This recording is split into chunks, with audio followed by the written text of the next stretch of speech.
Performances रही और उसके बाद जो चेयरमैन पीसीबी की स्टेटमेंट सामने आई जिसमें कि उन्होंने कहा कि अब एक बड़ी सर्जरी होगी। किस बारे में बात हो रही है, किस तरफ इशारा हो रहा है सलीम बुखारी साहब? पहली बात तो यह है कि हम इस सूरत हाल को जिसका पूरी कौम को कल सामना करना पड़ा उसकी वजाहत मज़ीद नहीं कर सकते। मेरे ख्याल से जिस दुख से पूरी कौम है, क्योंकि हमारा ना फाइनल शाइनल कुछ नहीं होता किसी भी टूर्नामेंट का। हमारा ये होता है कि इंडिया के साथ हमारे मैच का क्या बना, वो हमने जीता है कि नहीं। वो हम जीत लेते हैं तो हम यकीन कर लेते हैं कि बस हमने टूर्नामेंट जीत लिया है। तो एक तो पूरी कौम को जिस तकलीफ़ से, जिस अंदोह से दो चार किया गया, उसकी ज़िम्मेदारी किसी न किसी के ऊपर तो है। एक बात तो ये है।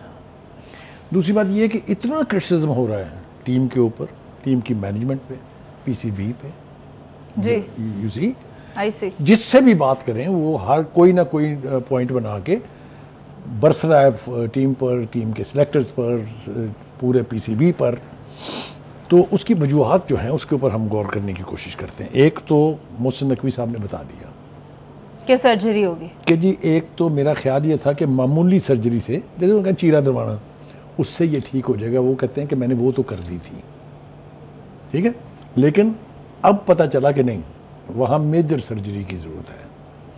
अब वो जब मेजर सर्जरी की बात कर रहे हैं वो तो एक बड़ी लंबी दास्तान है और बहुत कुछ होगा। ये मैं आपको यकीन दिला देता हूँ कि since I know Mohsin, when he says something he means it. कुछ ना कुछ तो वो ऐसा करेंगे कि आइंदा इसका रिपीट ना हो। अगर हम मैच खेल के जीते ना तो इसके ऊपर किसी को इतराज़ नहीं होता। हम पहले भी मैच हारे हैं, पहले दफ़ा थोड़ी हारे हैं, लेकिन कल का मैच जो है इसको हारने की जिम्मेदारी किसी न किसी के ऊपर फिक्स करनी पड़ेगी। अच्छा, आज मैंने आपने हमारे डायरेक्टर प्रोग्राम्स हैं उनके साथ बैठ के, उससे पहले इंजी जो हमारे प्रोग्राम कर रहे हैं, बड़े पुराने कैप्टन हैं, और सलीम मालिक साहब, वो बड़े सीनियर आदमी हैं, उन सबसे डिस्कशन में जो नुक्ता सामने आया वो ये है कि एक सिंगुलर फ़र्द पर अगर आपने जिम्मेदारी आयद करनी हो तो उसका नाम है, आप बताएं। मैं नहीं कह सकती, मैं बाबर का नाम नहीं लूंगी। नहीं, बाबर है ही नहीं इसका जिम्मेदार। आगे चलें। इमाद वसीम, एग्जैक्टली, वो सर वो चल रहा था जहां उसको भागना चाहिए था रन बनाने के अब वक्त। थोड़ा सा हम जरा एनालाइज कर लेते हैं शुरू से।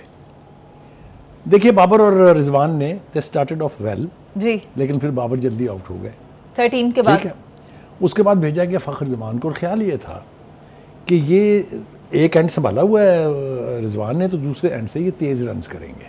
ठीक है, और उन्होंने इसका आगाज़ भी किया। जी, उन्होंने आते ही छिक्का जड़ा और पता लगा कि ये शायद अब किसी किनारे पहुंचा देंगे गेम को। लेकिन उनके जल्दी आउट होने के बाद फिर हमारा ख्याल ये था कि अमाद, जिसको प्रमोट किया गया, वो नॉर्मली 6 डाउन आते थे, वो कल 3 डाउन आए। जो उनकी परफॉर्मेंस है, इतने प्रेशराइज्ड गेम में 23 गेंदों में उन्होंने 15 रन बना के दिए हैं। ठीक है, पुअर प्ले था सर, एब्सोल्युटली पुअर। और रिजवान जिस बॉल पर आउट हुए तो उस पर बनता भी नहीं था आउट होना। देखिए, उनके 2 काम थे। एक तो ये कि वो तेज खेलते और अपनी रवायत, अपनी रेपुटेशन के मुताबिक हिट करने वाली बॉलों को हिट करते हैं। लेकिन जो ऑब्जर्वर्स हैं, जो कीन ऑब्जर्वर्स हैं, वो ये देख रहे हैं कि भाई तो टिप के मूड में थे। हत्ता कि जो फुल टॉस बॉल आया था, एक तो इफ्तिखार ने ज़ाया किया और मौसूफ ने भी, जिन बॉलों के ऊपर हिट्स मारी जा सकती थी वो भाई ने उस पर सिंगल लेना मुनासिब फरमाया है। यानी जो ओवर उन्हें मिला था, क्रूशल ओवर जिसके अंदर गेम का नक्शा बदल सकता था, वहाँ भी उन्होंने पुअर परफॉर्मेंस दिखाई। और फिर रन आउट होने की भी कोशिश की उन्होंने, वो तो गेंद नहीं लगी ठीक, वरना वो जिस तरह से टहलते हुए आ रहे हैं दूसरी विकेट की जानिब, उससे पता चलता है कि भाई चाह रहे थे कि मैंने आउट करो भाई जी। एग्जैक्टली, तो ये सारा मंजरनामा जो है। अच्छा बुखारी साहब, ये T20 की तारीख में भी, T20 इंटरनेशनल की तारीख में पहली दफा हुआ है कि पूरी इंडियन टीम पाकिस्तान के खिलाफ पेविलियन लौट चुकी थी। बहुत सारे रिकॉर्ड टूटे हैं, लेकिन वो रिकॉर्ड्स पर जाने से पहले एक बात और जो रह गई है, हम ये सवाल भी उठ रहा है कि अमाद वसीम को इतना जल्दी भेजने के लिए बाबर आजम के पास क्या जवाब था उन पर एतमाद करने का कि वो जाके गेम का नक्शा बदल देंगे। देखिए, ट्रेनिंग सेशनों में भाई ने हिस्सा नहीं लिया, कभी का तबीयत ख़राब है जी, अमाद वसीम की बात कर रहा हूँ मैं, तो वो तो ट्रेनिंगों में भी बाकायदा हिस्सा नहीं लेते रहे, ना उनके पीछे कोई इतनी बड़ी इनिंग्स है। हाँ, उनकी परफॉर्मेंस जो है वो PSL में शानदार थी, ठीक रही, लेकिन इस एतमाद की कोई वजह होनी चाहिए थी। तो ये सारा जो है, इसको देख के ये लगता है कि टीम में डिवीज़न है। एग्जैक्टली अब उसकी बहुत सारी वजूहात हैं, उसके ऊपर बैठ के हम यहाँ तबसरा करेंगे तो मेरे ख्याल से दैट विल बी, जिसको कहते हैं ना कि जल्दी में हम किसी नतीजे पे पहुंच जाएंगे। सर आप थोड़ा जल्दी में बता ही दें। ये डिवीजन के दो ग्रुप हैं इसके अंदर बिल्कुल वाज़ेह तौर पर।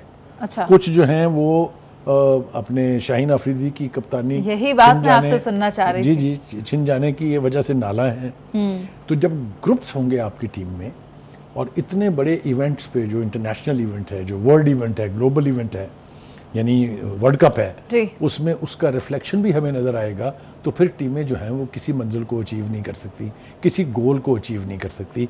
और यही बदकिस्मती हमारे साथ रही है कि टीम के अंदर की जो डिवीज़न है, उसने कल इतना बड़ा यानी मौका जो था वो ज़ाया हो गया है। अब हम फिर दुआओं पे रह गए हैं, बुखारी साहब, या अल्लाह फलां हार जाए या अल्लाह फलां जीत जाए। बुखारी साहब, जो होगा सो होगा जब ये मैचेस खत्म होंगे, जो मोहसिन नकवी साहब ने जिस तरफ इंडिकेशन दी है। लेकिन सलीम बुखारी साहब, प्रोग्राम का वक्त खत्म हो गया, आपसे भी इजाज़त लेंगे और तमाम देखने वालों से भी कल एक बार फिर हाजिर होंगे।